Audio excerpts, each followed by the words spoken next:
Hello YouTube, today I'm going to go ahead and cover the JMECK Mosin-Nagant steel see-through scope mount. I just received this particular scope mount. It is actually made of steel, which is a good thing, especially with the Mosin-Nagant rifle recoil. I have previously used different types of scope mounts that were made of aluminum, and they did not seem to hold up the recoil more than typically 2 to 10 rounds before the zero was lost. This is my second scope mount that I've used or purchased rather for the purposes of the Mosin-Nagant. This is going to be used in my 3-line rifle with utilizing the Utah custom gun stock, and this is going to be in a 1939 M9130 ISHF's Arsenal rifle. Now previously in another video I had mentioned there was a 1944. And that's actually a different rifle that I have. That's actually an M38 to be exact. But this particular steel scope mount was ordered through JMECK's website, and I'll include their URL. He has a very interesting presentation. There's also another YouTube member, Savage1R, who's done the installation process on the first generation of the JMECK scope mount, but it is not a see-through. The particular scope mount that I have here, which I'm going to show, is, as I mentioned, it's going to be a see-through. It still utilizes the original design where it's a band going around the receiver. It will accommodate both the round receiver as well as the hex receivers. But what I like about his design is the fact that it's all steel. Now, the good thing about his design is that it still allows you to use the iron sights. Many scope mounts out there on the market do not allow you to use your iron sights unless you use something like the traditional PU scope mount or another custom design that is similar to that. Then you may have use of the iron sights. With this one, you actually are simply addressing the scope mount to sit actually behind the rear sight, and then you still have the use of the front sight as well. But the great thing about this particular scope mount is the fact that, as you see, I have it tilted back. So if I had the rifle and I had the bolt here, yes, you would have to use a turn down bolt. Now, the good thing about it is you can actually take this upper piece, which would be the rail, and flip it backwards, even though I still have just simply turned the part around. But you would not actually have to uninstall the scope mount. You're just simply removing the base.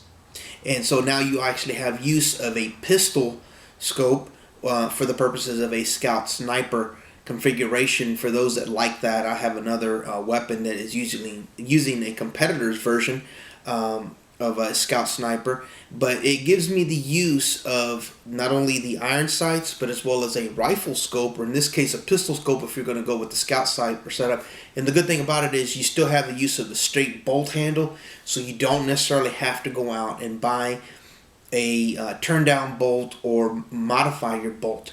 But in this particular case, what I'm going to do with this particular scope mount is I'm going to use it in the traditional rifle scope. I do have a turn down bolt body assembly that I did acquire through Andrew Arnold, and I did a video on him on his presentation for this particular ISHF's Arsenal rifle.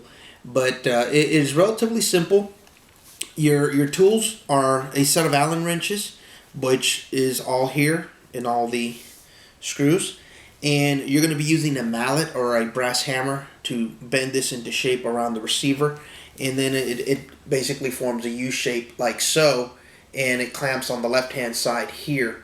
And once again, the good thing about it, you can either use it in a traditional rifle scope or turn the exact opposite, going forward and using a rifle scope at 7 inches or shorter in the case of like a pistol scope, if you choose to convert it to a traditional scout sniper rifle, which is, some people just don't want to go through any additional expense. But this particular scope mount does provide you reliable all steel construction. It is a little bit heavy, and yes, it will add roughly about somewhere between half a pound to a pound of weight. But then keep in mind, you're going to compensate that weight gain with the use of the recoil, so you may also help tame.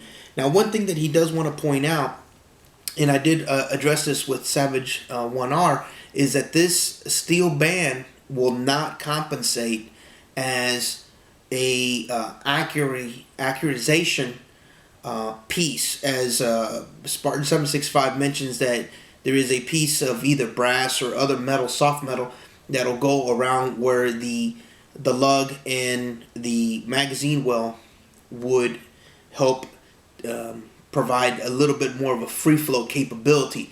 Now the stock that I'm going to use is the Utah Custom gun stock, the three-line rifle stock, and it's already pre-cut to accommodate most rifle scopes in the sense of the traditional side mount type.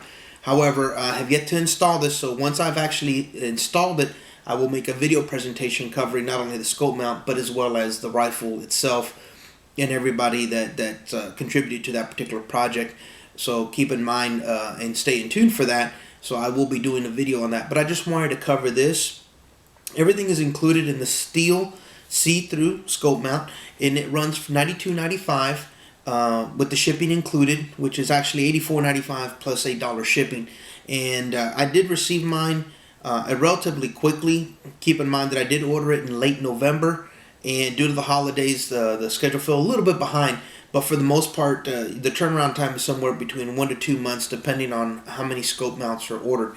This particular scope mount is also available in aluminum, as well as he also has several other accessories that provide options for those that choose to modify your weapon slightly different. And the good thing about it is he provides those options. Check his website, look at the models that already are demonstrating his products. And this is actually a new design that he came out with at the beginning of last year. I believe it was around April or May that he came up with this configuration.